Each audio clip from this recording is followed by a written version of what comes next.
Assalamualaikum warahmatullahi wabarakatuh. Bertemu kembali dengan Pak Zulfi dari channel Rumah Fisika Pak Zulfi. Kembali kita melakukan pembahasan soal-soal setingkat OSK, OSP, OSN bidang fisika SMA. Kali ini bahasan kita adalah dinamika partikel soal nomor 4. Soal nomor 4 ini adalah soal OSK tahun 2010. Kita bacakan soalnya. Sebuah benda bermassa M diletakkan di atas bidang miring dengan sudut kemiringan theta terhadap horizontal. Lihat gambar. Ini bidang miring dengan sudut kemiringan theta. Kemudian X ini kita gambarkan sebagai sumbu yang lurus panjang bidang miring. Kemudian benda kita terletak di sini bermassa M yang mula-mula memiliki kecepatan V0. Koefisien gesekan kinetis antara benda dengan bidang miring adalah mu yang nilainya sama dengan tangen theta. Mula-mula benda memiliki kecepatan awal V0 dalam arah gerak tegak lurus terhadap sumbu X, yaitu beta 0 sama dengan pi per 2. Seperti tampak pada gambar kita, benda bermassa M ini mula-mula memiliki kecepatan V0 yang arah tegak lurus terhadap sumbu X ini. Lintasan gerak benda ini adalah sedemikian rupa, itu membentuk sudut beta terhadap sumbu X dengan beta yang selalu berubah-ubah. Mula-mula betanya adalah 90 derajat, kemudian betanya mengecil sampai pada akhirnya betanya menuju 0. Berarti kecepatan benda ini adalah fungsi dari beta. Nah, itu yang ditanyakan. Tentukan kecepatan benda sebagai fungsi beta. Pertanyaan nomor B, jika benda sudah bergerak cukup lama, maka berapakah besar kecepatannya? Ini pertanyaan-pertanyaan untuk soal nomor 4. Buku OSN Fisika SMA Dinamika Benda Tegar ditulis oleh Dr. Zulfi Abdullah. Buku Konsep Dasar Dinamika Benda Tegar membahas secara luas dan detail konsep-konsep fisika yang menjadi dasar dalam memahami dinamika benda-benda tegar. Bahasan pokok buku ini terkait dengan dua kemungkinan gerak pada benda tegar, yaitu gerak slip dan gerak gelinding pada benda tegar. Bahasan akhir buku ini adalah tentang gerak gelinding pada benda tegar, yang diawali dengan pembahasan tentang kemungkinan arah gerak rotasi dan arah gaya gesek statis pada benda tegar, baik benda tegar yang menggelinding di atas lantai yang diam, maupun benda tegar yang menggelinding di atas atau di bawah benda tegar lain. Pokok bahasan terakhir ini dituntaskan dengan analisis berbagai kasus umum dinamika benda tegar. Baca sekarang. Sekarang mari kita ikuti pembahasannya. Yang A, menentukan kecepatan benda sebagai fungsi beta. Perhatikan, ini posisi benda beberapa saat saya lepaskan, bahwa benda kita ini mendapat gaya Wx dan gaya gesek Fk yang berlawanan dengan arah gerak benda. Gaya Wx ini adalah komponen dalam arah X dari gaya W atau proyeksi gaya W ini terhadap sumbu X. Sumbu X adalah sumbu mendatar lurus sepanjang bidang miring. Nah, gaya W ini terurai menjadi Wx dan Wy.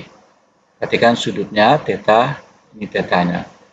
Nah, ini tapak sampingnya, ini theta, ini thetanya, maka Wy kita adalah W cos theta, dan Wx kita adalah W sin theta. Kemudian ada gaya normal dari bidang miring pada benda yang selalu tegak lurus terhadap permukaan bidang miringnya.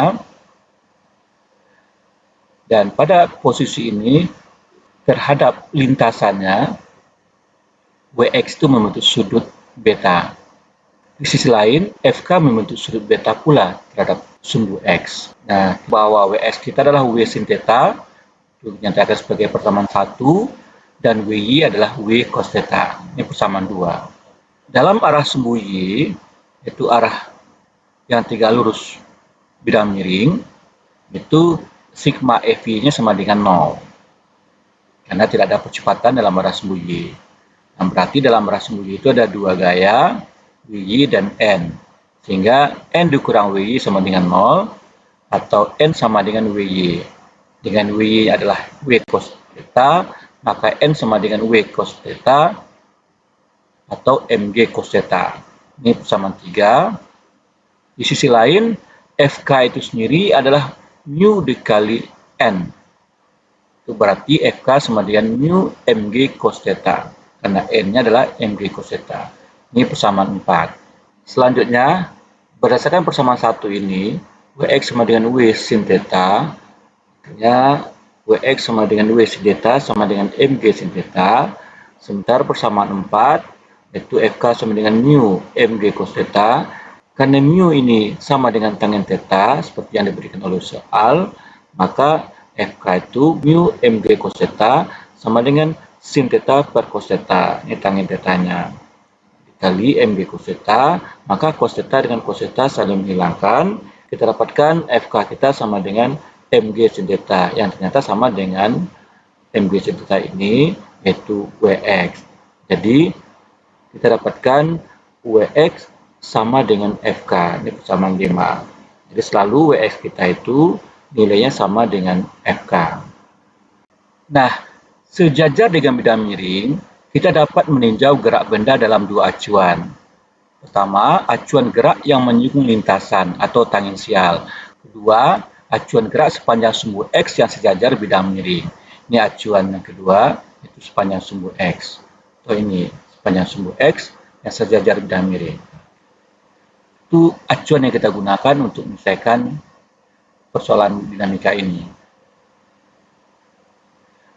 Nah, bayangkan posisi awal, yaitu ketika benda bergerak dengan kecepatan V0, tegak lurus terhadap sumbu X.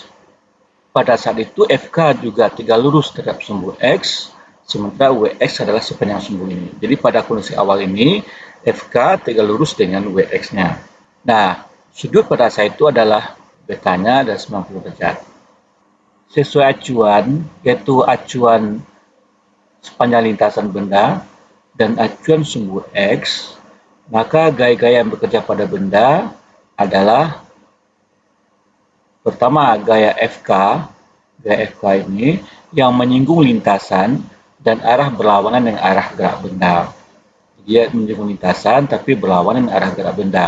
Benda bergerak di sini, FK selalu menyinggung lintasan, tapi berlawanan dengan arah gerak benda. Kemudian yang kedua, gaya Wx yang selalu dalam arah sumbu X. Ini gaya Wx kita.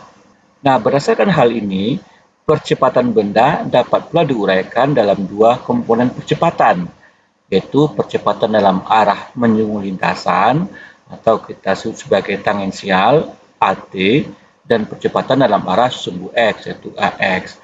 Ini AT kita, dan ini AX kita. Perhatikan arah AT adalah ke kanan, karena pada keadaan awal ini, satu-satunya gaya yang bekerja pada benda yang menyinggung lintasan hanyalah FK, yang arahnya berlawanan dengan arah gerak benda. Sehingga percepatannya juga ke kanan. Berarti AT ini akan menjadi perlambatan bagi gerak benda. Dan akan kita buktikan bahwa besar keduanya selalu sama. Jadi besar AT selalu sama dengan besar AX. Selama benda itu bergerak, besar AT selalu sama dengan besar AX. Ini akan kita buktikan nanti.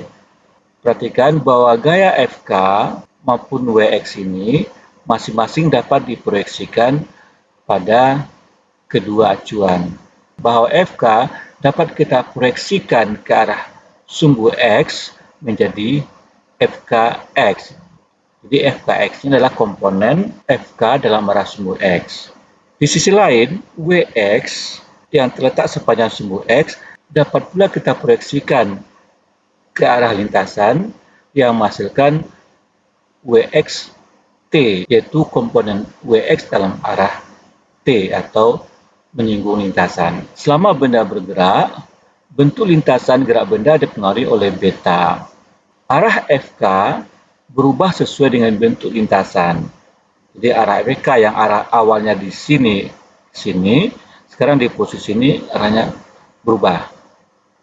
Tapi selalu berlawanan dengan arah gerak. Arah WX tetap sepanjang sumbu X. Jadi arah gaya WX ini tetap sepanjang sumbu X. Yang berubah hanyalah arah FK, sementara arah WX tetap sepanjang sumbu X. Tidak mengalami perubahan arah. Masing-masing gaya dapat kita proyeksikan ke sumbu lainnya. Seperti kita bahas tadi, masing-masing gaya dapat kita proyeksikan ke sumbu yang lainnya. Proyeksi FK ke sumbu X menghasilkan komponen FKX yang tentu besarnya sama dengan FK dikali cos beta. Itu karena sudut di sini. FKX ini adalah FK cos beta. Arahnya berlawanan dengan arah WX. FKX ini berlawanan dengan arah WX. Demikian pula, proyeksi WX ke garis lintasan benda menghasilkan WXT sama dengan WX cos beta. Jadi ini WXT itu tentu juga sama dengan WX cos beta karena sudutnya juga beta yang arahnya berlawanan dengan FK. Jadi WXT kita berlawanan dengan arah FK. WX ke sini, FK-nya sana. Konsekuensinya, resultan kedua gaya pada masing-masing arah, yaitu arah sumbu X dan arah lintasan benda, sama-sama berkurang.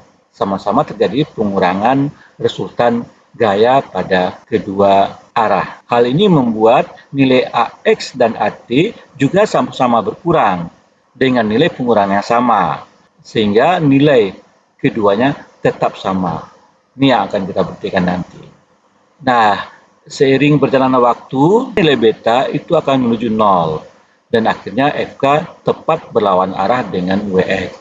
Nah, pada kondisi ini, WX dan FK tepat berlawanan arah. Itu karena FK selalu arahnya berubah tergantung lintasan. Karena besar keduanya selalu sama, maka resultan kedua gaya pada keadaan ini adalah 0. Jadi pada kondisi ini, karena besar FK ini selalu sama dengan WX, ketika mereka segaris tapi berlawanan arah, resultan keduanya sama dengan 0. Sehingga percepatan benda pada keadaan ini juga 0. Karena nggak ada resultan gaya, tentu nggak ada juga percepatan. Benda kemudian bergerak lurus dengan kecepatan konstan sepanjang sumbu X. Jadi mulai dari sini, benda akan bergerak lurus. Sekarang kita perhatikan komponen-komponen percepatan benda tersebut pada beberapa titik. Yang pertama, di posisi awal, benda mendapat percepatan AT dan AX yang saling tegak lurus, menghasilkan resultan percepatan arah ke sini, yaitu ini A, yang besar, sehingga lintasan benda akan berubah. Benda akan berbelok dengan pembelokan yang besar setelah benda bergerak dengan kecepatan awal V0. Kita ingat kembali bahwa percepatan AT dan AX ini disebabkan oleh adanya gaya FK dan gaya WX. FK pada kondisi awal ini berarah ke kanan, berlawanan dengan V0, sementara WX itu searah sumbu X. Kondisi berikutnya, seiring waktu, nilai keduanya mengecil, dan arah T tidak lagi tegak lurus dengan AX, tapi keduanya membentuk sudut yang lebih besar dari 90 derajat. Maka nilai resultannya mengecil dan arahnya berubah sedemikian sehingga pembelokan lintasan juga mengecil. Jadi ini AT kita dengan AX-nya tidak lagi 90 derajat tapi lebih besar dari 90 derajat. Tapi nilainya mengecil, baik AT maupun AX, sehingga pembelokan lintasan benda pada posisi ini juga mengecil. Ingat bahwa pada posisi-posisi di sini, gaya-gaya yang terlibat tidak hanya satu pada setiap acuan, tapi dua dan saling berlawanan. Seperti kita perhatikan pada sumbu sepanjang lintasan, ada gaya WXT yang merupakan proyeksi WX terhadap sumbu lintasan yang berlawanan dengan FK, sehingga resultan keduanya itu tentu lebih kecil dibanding FK. Akibatnya, dalam arah acuan lintasan, percepatan bendanya mengecil, tidak seperti sebelumnya. Begitu juga dalam arah sumbu X, ada proyeksi FK terhadap sumbu X, yaitu FKX, yang berlawanan dengan WX. Sehingga resultan WX dan FKX ini lebih kecil dibanding WX itu sendiri. Yang akibatnya percepatannya juga lebih kecil dibanding kecepatan AX di kondisi awal. Jadi terjadi pengurangan nilai baik untuk AT maupun untuk AX. Tapi pengurangannya sama, sehingga percepatan AT selalu besarnya sama dengan percepatan AX. Nah, pada akhirnya percepatan keduanya sama-sama 0, sehingga tidak lagi terjadi pembelokan arah lintasan. Benda bergerak lurus dengan kecepatan konstan. Perhatikan kembali pada kondisi ini, yaitu ini, gaya FK sudah segaris dengan WX. Karena gaya FK selalu sama besarnya dengan WX dan berlawanan arah, tapi segaris, maka resultan keduanya itu sama dengan 0, yang memberikan percepatan benda itu sama dengan 0. Dan karenanya benda untuk seterusnya akan bergerak lurus dengan kecepatan konstan. Sekarang sampailah kita untuk menurunkan hubungan antara percepatan AX dengan AT. Berarti kita saat ini adalah mencoba membuktikan pernyataan kita sebelumnya bahwa besar AX selalu sama dengan besar AT.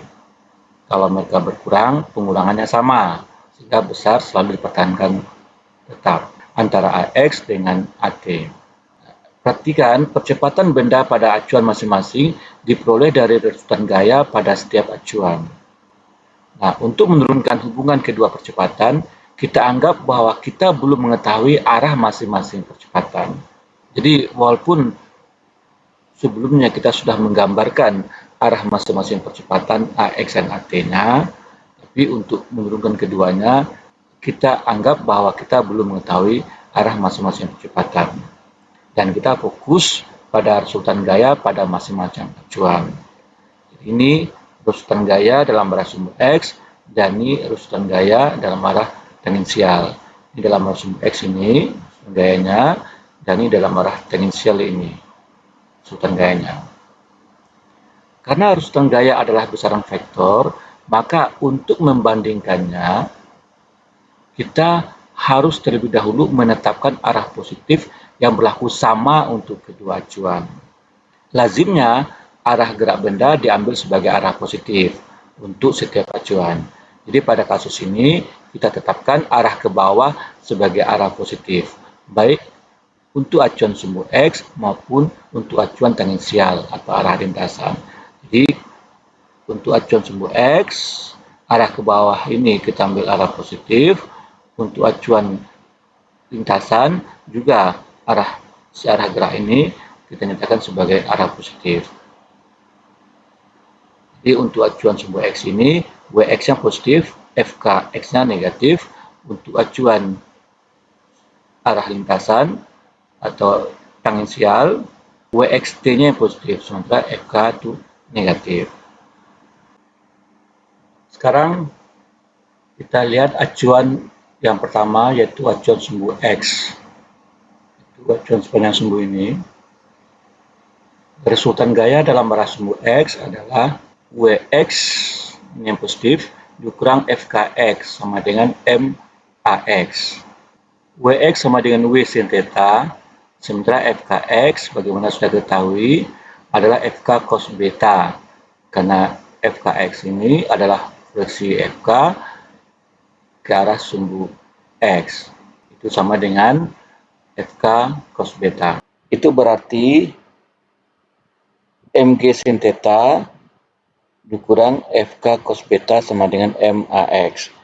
Karena W ini sama dengan MG.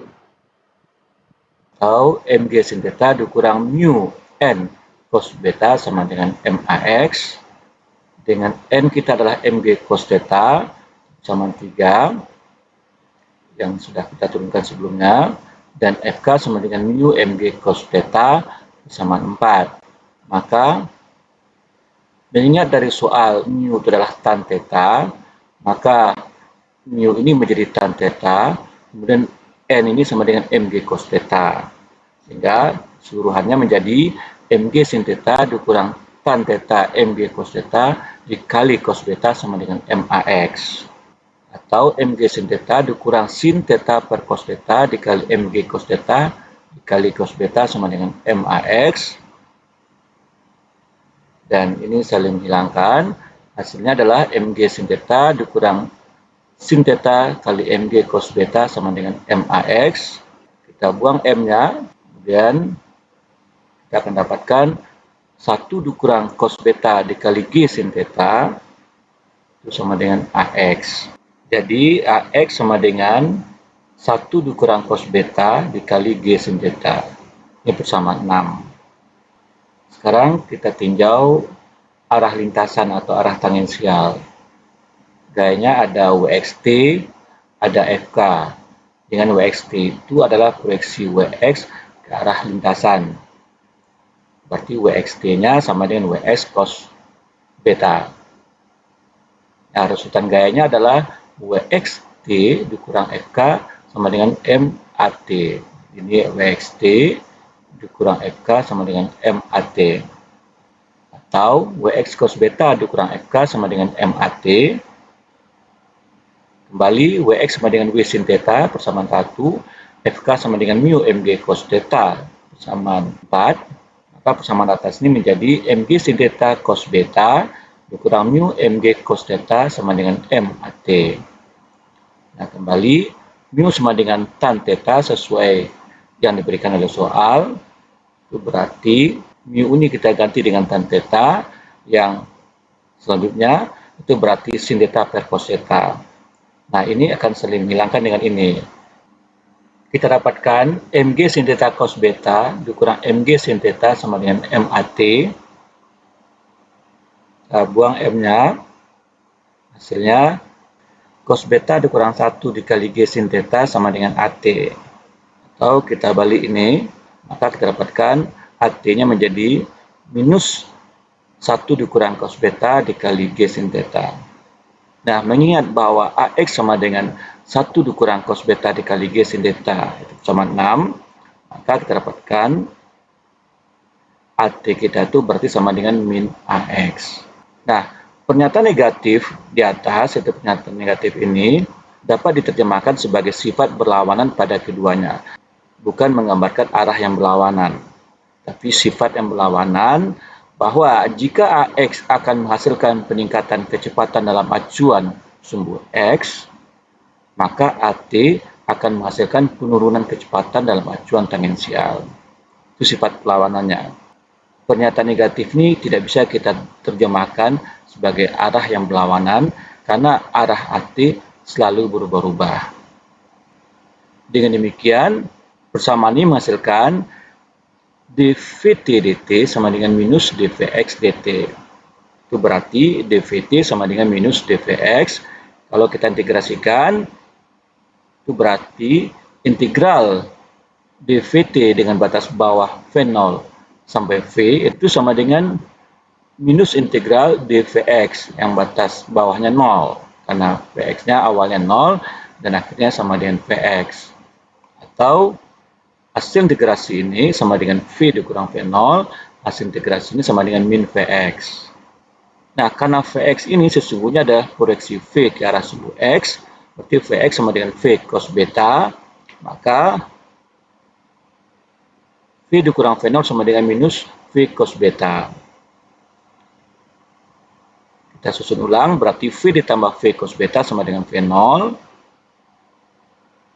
atau V dikali 1 tambah cos beta sama dengan V0, atau kita dapatkan kecepatan benda kita dalam arah tangensial sebagai fungsi sudut beta adalah V sama dengan V0 per 1 ditambah cos beta. Inilah jawaban untuk soal nomor A. Ini kita anggap sebagai persamaan 7. Selanjutnya, kita jawab soal nomor B, yaitu menentukan besar kecepatan benda jika benda sudah bergerak cukup lama. Nah, kalau benda bergerak cukup lama, maka betanya akan menuju 0. Konsekuensinya, cos beta menuju 1. Mengingat bahwa V sama dengan V0 per 1 tambah cos beta, sama 7 kita tadi, itu berarti jika benda bergerak cukup lama, V sama dengan V0 per 1 tambah 1, karena cos betanya sama dengan 1. Atau V kita sama dengan V0 per 2 atau setengah V0. Inilah jawaban soal nomor B, sangat singkat, sebagai pelengkap saja sebenarnya. Sampai di sini pembahasan dinamika partikel soal nomor 4. Terima kasih atas perhatiannya, semoga bermanfaat. Assalamualaikum warahmatullahi wabarakatuh.